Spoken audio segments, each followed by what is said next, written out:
Bonjour à toutes et à tous, j'espère que vous allez bien. Écoutez, moi ça va super bien. Vous m'avez beaucoup manqué et franchement, c'était pas que je n'avais pas envie de me retrouver face à vous, mais il y avait des impératifs qui m'obligeaient du coup à me concentrer ailleurs qu'avec vous. Mais je suis jamais loin, je ne suis jamais loin. Et pour ceux qui me connaissent pas, je suis Imelda Bada, juste une fille du Bénin, fière d'être du vert jaune rouge de la fraternité, justice et travail. Et aujourd'hui, je viens vers vous justement pour un petit débrief. Et par ce débrief, je veux nous amener à remonter un petit peu le temps. Remonter le temps du moins jusqu'au octobre 1972, date à laquelle justement le pouvoir militaro-marxiste a pris le dessus au Bénin. Ce pouvoir qui avait à sa tête l'ancien président, feu général Mathieu Kérékou, dont justement le pouvoir a servi notre pays jusqu'en 90. 19 au 28 février, comme vous le savez, nous avons eu notre conférence nationale. Conférence à laquelle justement la loi 1977 a été tout simplement suspendue. Et c'est ainsi qu'ils ont instauré le multipartisme intégral dans notre pays. Parce que au préalable, cela n'existait pas. Et donc, ils ont également imposé comme Premier ministre l'ancien président Nicéphore Soglo, qui du coup est revenu au pouvoir en 91, en mars 91, presque un an après justement cette conférence, pour gérer le pays pendant 5 ans. Sa gestion du pouvoir, justement, n'ayant pas fait l'unanimité, parce que justement, tout ce que les Béninois cherchaient, en remettant en cause justement le pouvoir, l'ancien pouvoir, je dirais, militaro-marxiste, n'a pas pu trouver solution. Je crois que c'est pour cela d'ailleurs que 5 ans après 90, c'est-à-dire en 96, ils ont réélu le feu président général Mathieu Kérékou, qui est revenu au pouvoir, et ceci pendant 10 ans. Pendant ces 10 ans, justement, nous avons eu beaucoup de problèmes, je dirais. De problèmes parce que, pour parler en chiffres, de 37 en 91, nous sommes partis en 2001, 110 partis politiques dans notre Bénin. Dans notre petit Bénin, nous sommes passés de 37 partis politiques à 110 partis politiques. C'était énorme. Et c'était devenu, en fait, du marchandage. Le Bénin était devenu un petit gâteau où tout le monde pouvait se servir, justement, à partir de son parti politique. Et c'est ainsi, justement, qu'est né ce que nous connaissons, ce qu'est décrié ces derniers temps, la transhumance politique. Parce que beaucoup n'hésitaient pas à se trahir pour pouvoir justement garder la main sur le gâteau. Sur le gâteau, le Bénin qui est le gâteau. Ce qui a fait justement qu'après 91, c'était un peu difficile. C'était un peu difficile, il y avait des clans qui se sont formés, il y avait plein de trucs. Et là, moi, je parle, et chaque fois je le dis, je suis un enfant de cette démocratie béninoise. J'ai grandi avec, oui, je l'ai vécu en live, on ne me l'a pas compté. Je l'ai vécu, comme anecdote, je me rappelle en 96, souvenir d'enfance, oui, de cette campagne où on entendait Minajoto Odoa et pour moi, pour ma compréhension à moi aujourd'hui, ces personnes justement qui étaient revenues justement effacer ce tableau, ramener justement ce passé, c'est que le passé n'avait jamais été passé au fait. Oui, tout simplement ces personnes qui étaient censées faire renaître le Bénin n'ont jamais cru à sa mort. Donc, le passé était toujours présent. Et ce passé, malheureusement, nous trimballons ça. Et ça s'est empiré. Les choses se sont empirées. Oui.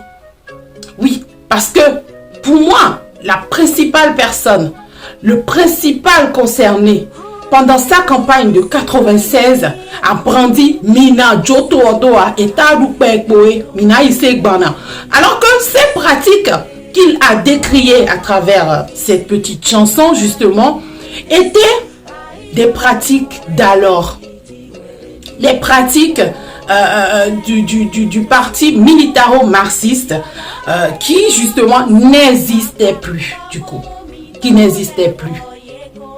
Nous étions dans une nouvelle république, mais dans la continuité justement, il a brandi ça. Donc lui-même, il ne croyait pas justement à où il était. Et je pense que cela s'est justifié justement dans la suite de l'histoire, puisque le général Mathieu Kérékou était revenu au pouvoir. Il était revenu, et pas pour 5 ans, il est revenu et il est resté 10 ans.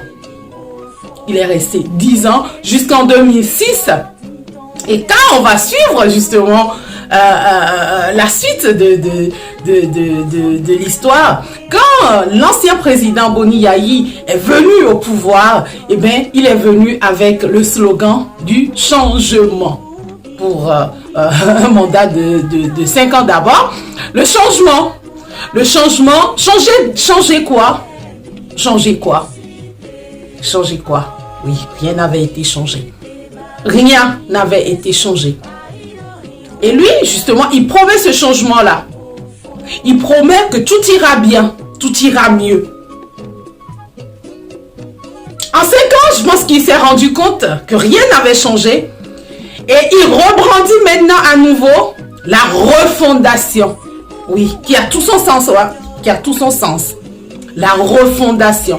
La refondation, c'est-à-dire quoi? C'est-à-dire que le bâtiment, justement, pour me référer à une bâtisse, le bâtiment, au fait, est en état de délabrement avancé. Et donc, il faut tout raser et refonder. Et refonder. Je pense les Béninois y ont cru en lui accordant encore 5 années. Et ces 5 années lui ont fait du coup les 2 mandats dont il avait possibilité d'avoir en République du Bénin selon notre constitution. Et du coup, il a fait 10 ans. En 10 ans, de vous à moi. Je pense, même lui, il le sait, rien n'a changé. Rien n'a été refondé. L'impunité a poursuivi son parcours, a grandi, a mûri. En 2016, le président actuel, le président Patrice Talon, connaissant le Bénin, je ne fais pas de propagande. Je suis ici assise en face de vous en tant que fille du Bénin et observatrice. Oui, observatrice parce que d'un côté, comme je vous avais dit, j'ai vécu le Bénin. Oui, je dis bien, je pèse mes mots. J'ai vécu le Bénin. Et j'ai vécu le Bénin, c'est-à-dire, j'ai pas vécu la République populaire du Bénin, mais j'ai vécu le Bénin. J'ai vécu, j'étais là en 90, j'étais un enfant. J'ai grandi avec le Bénin. Je l'ai vécu, je l'ai vu et je le vois toujours.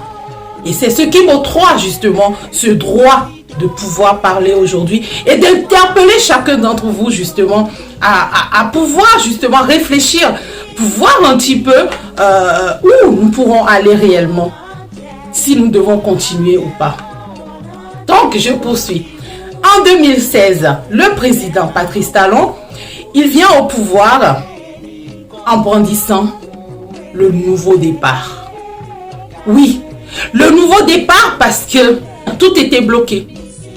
Tout était bloqué. Tout était bloqué et même tout à l'heure quand je parlais, j'ai dit en 96, le slogan de l'ancien président Nicéphore Soglo nous a démontré par A plus B que ce qu'il devait perpétuer, la démocratie qu'il avait pris en main déjà en tant que Premier ministre et ensuite en tant que président, il n'y a pas cru. Comment est-ce que lui qui n'a pas cru peut nous demander à nous de croire? Comment est-ce que lui qui n'a pas cru en ça peut nous demander à nous, Béninois, Béninoises d'ici et d'ailleurs, de croire en cela? C'était pas possible. C'était pas possible. Et du coup, nous avons vu naître le nouveau départ. Nous y avons cru. Il nous l'a présenté grandeur nature. Il y avait des sceptiques, il y avait des comme moi qui avaient cru. Dur comme fer parce que justement, ayant vu ce qui s'est passé depuis des années, ayant vécu ce qui s'était passé depuis des années, ce nouveau départ était indispensable et même vital pour notre pays, le Bénin. C'était plus possible de continuer autrement. C'était plus possible de continuer à vivre. On ne savait plus où nous allons, où nous irons, où nos enfants seront. Quel Bénin nous resterait à nous? Quel Bénin restera à céder à nos enfants? Il fallait un nouveau départ. Il a établi le plan sur tous les domaines. Il a présenté aux Béninois. Et de mémoire de femmes, de Béninoises, c'était une première qu'un président en exercice présente son programme d'action au pays. Oui, c'était sa manière à lui de faire ses poses de première pierre. Il a fait en une fois. Oui, il a posé cette pierre. Nous avons vu ce qui s'était passé, ce qui s'est passé réellement. Oui, il y a eu des chamboulements, il y a eu beaucoup de trucs d'impunité qui favorisaient justement beaucoup de couches au Bénin qui ne sont plus, ce qui fait mal aujourd'hui. Oui, je comprends, je conçois. Le Bénin justement qui est presque assis à 80% sur de l'informel, qui se retrouve aujourd'hui à devoir revoir sa manière d'être. C'est difficile, c'est pénible. J'ai eu à le dire plusieurs fois, mais après, nous pourrons en profiter. C'est la graine justement qui pourrit aujourd'hui pour pouvoir faire sortir de terre l'arbre qui pourra nourrir plusieurs générations. Aujourd'hui, mes frères et sœurs béninois, béninoises, pour beaucoup, oui, ils me diront, Imelda, tu vis pas ici, tu ne peux pas comprendre. Oui, je vis là-bas. Mon cœur est béninois. Mon cœur est béninois. Et sincèrement, je sais que c'est difficile. Et ce n'est d'ailleurs facile nulle part. Nulle part. Nulle part. Chaque pays a ses réalités. Et si vous suivez les actualités, même en France où je vis, vous verrez que chaque pays a ses réalités qui n'ont rien à voir avec les fictions, qui n'ont rien à voir avec le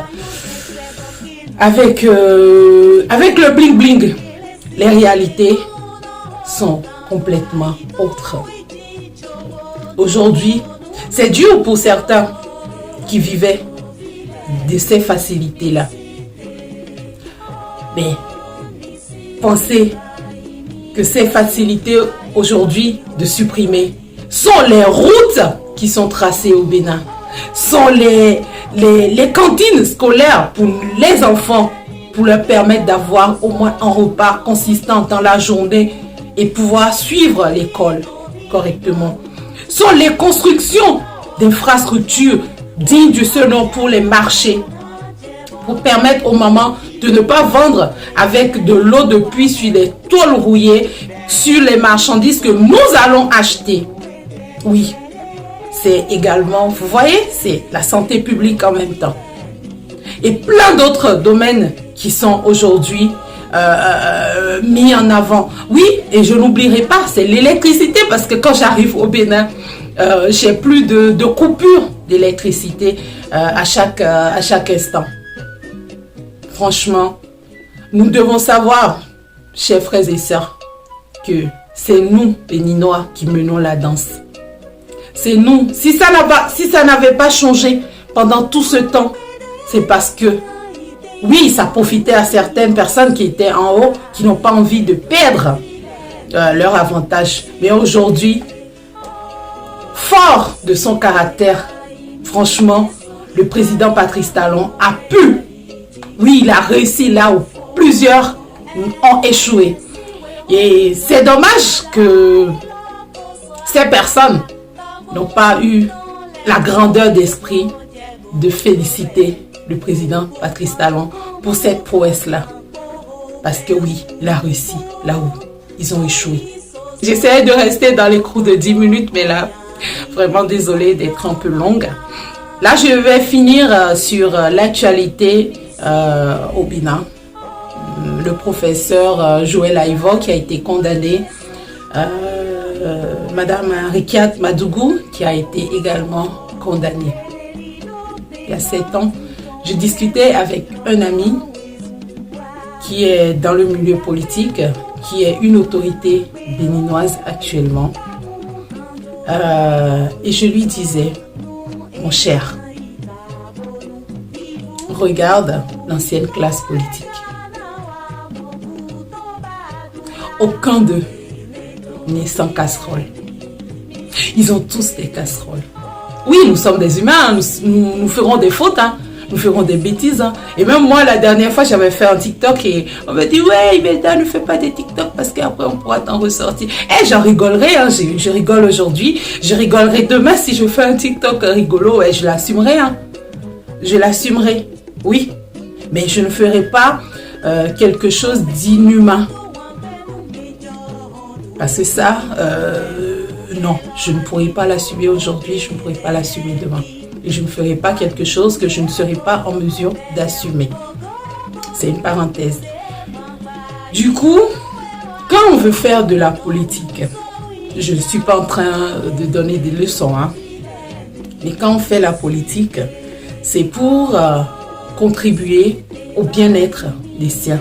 Beaucoup justement me surprennent négativement en me rappelant soit ma couleur politique, oui, quand il s'agit de contribuer au bien-être même des enfants. Je vais vous dire, par exemple, pour le projet des oubliés de Noël, on m'a dit non, tu es du bloc républicain, va voir ceux du bloc républicain pour qu'ils puissent t'aider. Non, pour moi, c'est pas comme ça. Tu es politique, que je sois de gauche, de droite, du centre, l'intérêt reste le Bénin. Et quand il y aura l'intérêt du Bénin en jeu, je contribuerai. Oui, quand il y aura l'intérêt du Bénin en jeu, je contribuerai. Je ne contribuerai pas parce que c'est pas quelqu'un de ma couleur politique qui me rapporte un projet ou c'est pas... Franchement, je contribuerai juste pour l'intérêt de mon pays. Mais aujourd'hui, c'est décevant, c'est froissant, c'est... Franchement, c'est très décevant.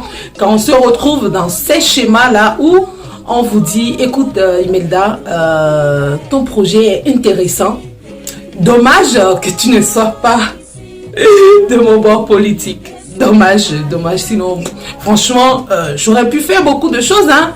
Mais dommage, tu n'es pas de ma couleur politique. C'est triste. C'est triste. Et justement, franchement, à ce frère et à cette sœur, je pense que nous traversons notre vie avec chaque jour une leçon à prendre, chaque jour quelque chose à gagner. Quelque chose à gagner. Et si ce qui leur est reproché aujourd'hui, ils en ont conscience, que ce soit fait de manière innocente ou sciemment, c'est le moment pour chacun d'eux de méditer dessus. c'est le moment de méditer dessus et de revenir neuf au fait, de revenir neuf et d'avoir l'amour réel pour le Bénin. Parce que quand on aime quelqu'un, on se sacrifie pour la personne, oui.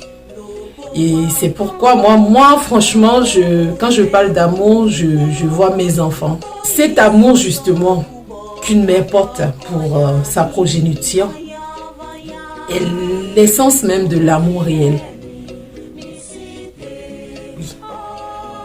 Parce que l'amour n'est pas égoïste. Et donc, je demande à chacun de réellement aimer le Bénin. De réellement aimer le Bénin et d'être réellement fraternel. Au-delà des couleurs politiques, je répète. Et que même ceux de l'opposition, de savoir qu'ils ne s'opposent pas au Bénin et qu'ils peuvent s'opposer à des moments donnés à des idéaux politiques et même pas des idéaux politiques parce que de ces idéaux peuvent sortir des idées qui peuvent quand même aller dans le sens constructif du Bénin. Du coup, de réellement faire la part des choses pour notre bien-être à tous et surtout pour le bien-être du Bénin. Je vous aime tous, je vous aime mes frères et sœurs, mes papas, mes mamans et je vous souhaite une très bonne semaine. Protégez-vous, soyez prudents. Ceux qui ne se sont pas encore vaccinés contre la Covid, vaccinez-vous pour qu'on puisse retrouver 2022 en pleine forme, que nous puissions nous retrouver tous ensemble pour vivre, tout simplement, pour vivre. Parce que ben non non